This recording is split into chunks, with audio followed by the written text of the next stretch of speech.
ticket and there's no turning back now. Round and round like a horse on a carousel. Hey guys, so today I'm basically just gonna be teaching you how to make like a basic t-shirt in paint.net. So first what you want to do is I'll link this template down below. It's the advanced template. It just makes clothing designing easier to do because you don't have to like you can see where everything is, you know what I mean? With the other template, you have to like, the sleeves are like down here, but here it's like right beside it, you know? You know what I mean? Okay, anyways, so first what you want to do is just pick your base color. I'm gonna do pink because pink is my favorite color in case you did not know. So let me do that. And then what you want to do is click on the rectangle select tool and just select, well, wait, I like skipped a step, sorry. So make a new layer and then drag it below the template. You can make a layer and then fill it in with a skin color if you want. I like to do that because it just makes it easier to look at, in my opinion. So once you've done that, go back to the empty layer and you should have your color selected. Take the rectangle select tool like I said and click and drag as much as you want. I'm just gonna make a basic t-shirt, so I'm gonna put it like there and then use the paint bucket tool and just click anywhere inside of the rectangle. This is a little bright. I'm just gonna, there, okay. And then since it's a t-shirt, it's gonna have short sleeves, so I'm just gonna do that for the sleeves. I can do an in-depth tutorial on how to use the advanced template in another video if you guys are curious. And then do the same up here. These don't really matter because they don't actually have a spot on like the normal template. So it doesn't really matter unless you like want to do something like for the shoulders, then that's what these two would be for. But this is kind of unnecessary unless you like want to copy and paste whatever is here to like line it up. But that's more complicated, so we won't get into that. But anyways, once you have the basic design for your t-shirt, click the plus to make a new layer and basically just get a darker color of this by just going down here. And you can either drag this way or this that way. It kind of depends on whatever you think looks best. And then click here and click on the paintbrush tool. And then to change the size, just click on the arrow here beside the number. And I'm gonna do like 15 is a little much. I'm gonna do 12 and basically just like drag down.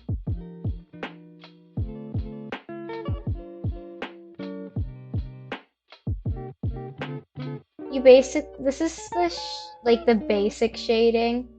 We're gonna do more shading after. So you just want to kind of outline everything, like where all of the lines are.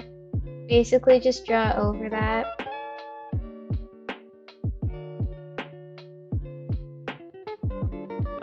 It doesn't have to be perfect because we're gonna blur it after, so it really won't matter.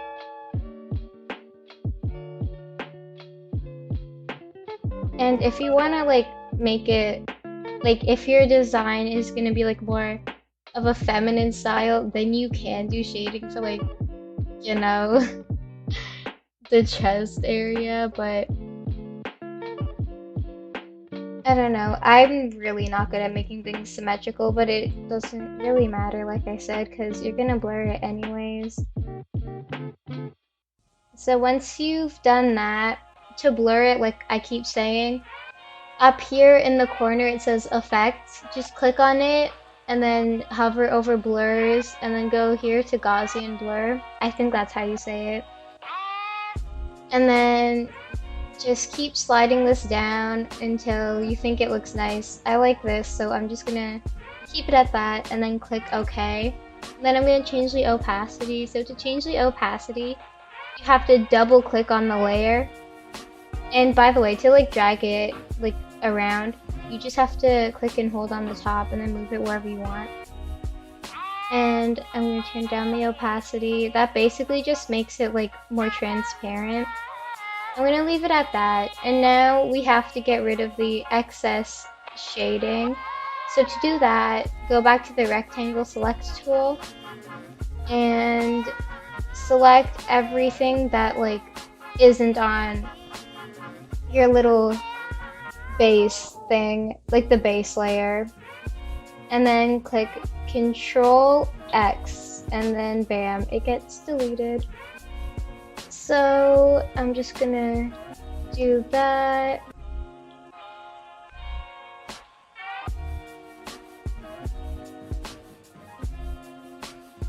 And there. Now you have your basic top. Now for more of an like advanced shading, you're gonna want to make a new layer like I just did and then drag it under the layer you just made. So it's above the base layer but under the shading layer. And then go back here and then go to the pencil tool. I actually saw this, like this way to shade from a girl, or I don't know if it was a girl actually, from someone on TikTok. I've just glanced over it and it kind of like engraved in my mind. But anyways, with the same color you used for the other shading, basically just like scribble. Like this gives it like wrinkles. It just makes it look nicer in my opinion. Obviously it's optional. Oh, I forgot to get rid of a little thing there. Let me do that. I'm sorry. There we go. And let me go back to the pencil and basically just scribble like a zigzag pattern right on these lines that are going down. I wouldn't do it up here because it's like the top, you know. I don't know. I mean, you can if you want, but I wouldn't.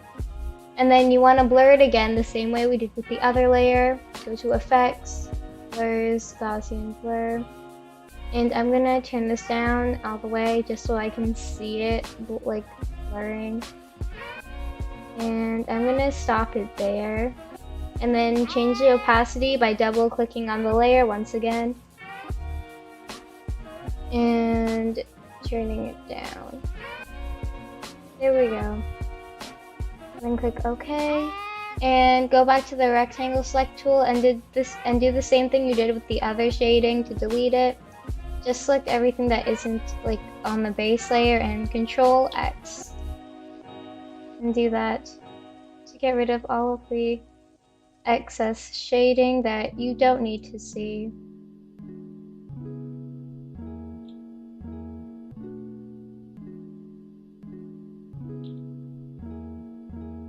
And once you're done that, you basically have a basic shirt now. But I'm gonna show like some other ways to make it look even nicer. So first, I'll leave the links to like all the overlays and stuff that I'm using in the description. So basically what you want to do is open these lines and then Control C and then go back to the base layer and then click add new layer and then Control V to paste it and then just make it bigger so it fits on the whole thing. And pretend like it's shading and get rid of it the same way you did for everything else by just selecting it and using Control X. Control X deletes things in like most other applications, by the way. It's like just a basic thing. It basically just means cut, so it deletes it and then copies to your clipboard. But anyways, then double click it to change the opacity. I'm gonna look at how it looks on overlay to see if, okay, yeah, I'm gonna keep it on overlay because it just looks nicer. And then change the opacity. If you don't like the way it looks on overlay, you obviously don't have to do it. I just think it looks better because sometimes it looks really bad with overlay. But in my opinion, it looks fine this time. And then go back to the base layer, go to effects, go to noise, add noise. And obviously you don't want that much, so turn down the intensity to like there. It just makes it look fluffier, you know what I mean? And then for the neck hole, because it looks a little weird without a neck hole, change to the eraser tool, and then I usually do 65, and then I turn my hardness up all the way, and I just try to center it as much as I can, and then I like click on it a dozen times. And then you have to do the same on every layer in the same spot so that you make sure that there's absolutely nothing there.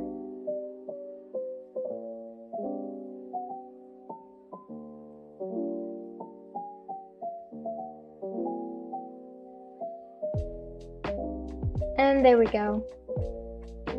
So now what you're gonna want to do is to transfer it onto the normal template.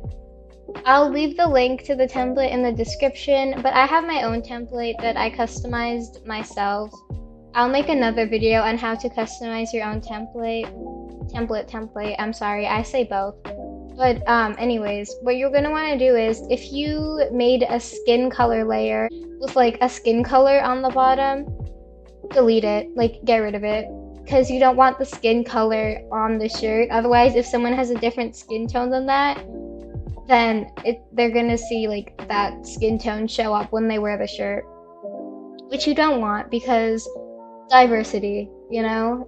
Don't be racist. Anyways, go to image in the top and then flatten, and then everything goes onto one layer, so you can easily copy and paste it onto the template. So first, you get the torso. You have to use the rectangle select tool, by the way, and select everything here, and Control C to copy it, then Control V and paste it. You don't have to move where it is because it's like already in the same spot, but you will have to move the sleeves. But for now, we don't. So copy the sides as well, Control C and Control V.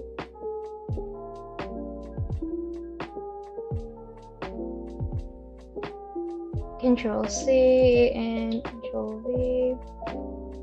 And just do that for basically everything here.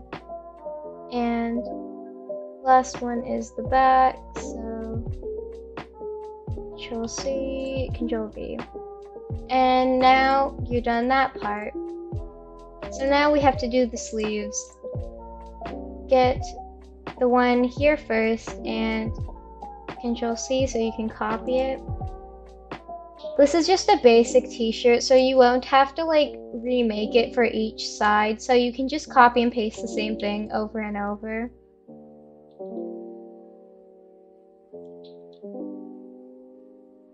And to fill in this top part here, what I usually do is this, like I said, this is on just a basic t-shirt, so it's not that complicated. You can just copy and paste it and then stretch it out and it looks fine.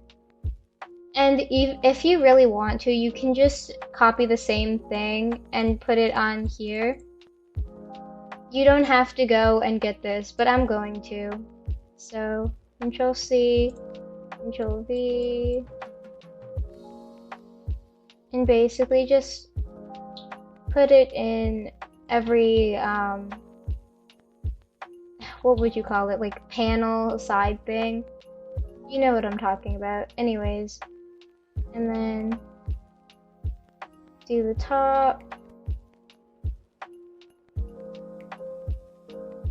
Oops, I didn't do that properly. There we go.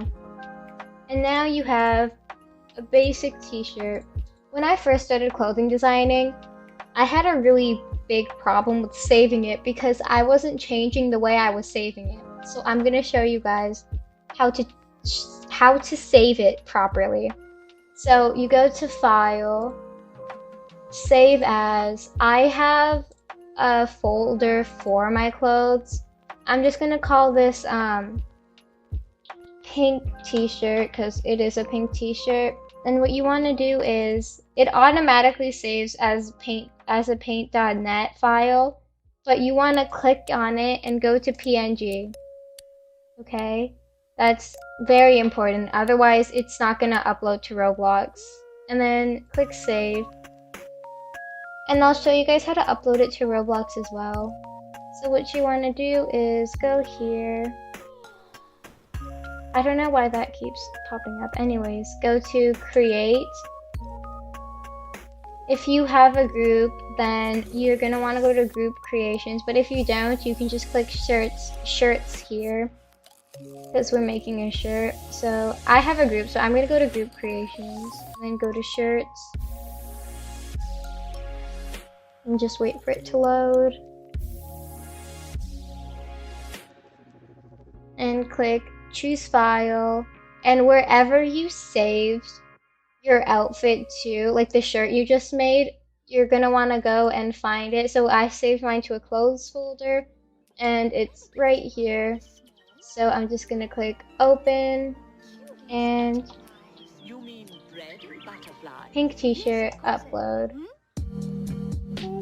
You do need premium to upload clothing, except for in certain places you just need to pay 50 Robux. That's like an update, but it hasn't rolled out where I am. So basically, to set it for sale, you click on the little gear icon, click configure. I did that, so here we are. You can like edit the description and stuff. I'm just gonna leave it. Then you click on sales and item for sale, turn it on. I'm gonna make it 7 Robux because of the new update. When it rolls out, I am not gonna have enough Robux to keep uploading. So I raised my prices, as I should. Don't like undersell your products. It's not good. I mean underprice, not undersell.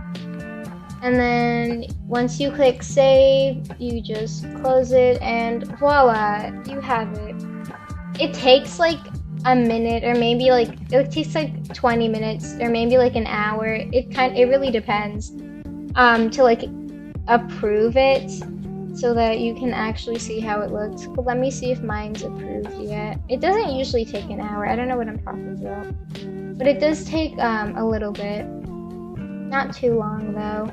Like you could go eat a meal and come back and it should be fine. But mine isn't done yet, but when it is done, I'll like put on a picture so that you guys can see. So yeah, that's basically it. Thank you for watching, and I'll see you guys in my next video. Bye!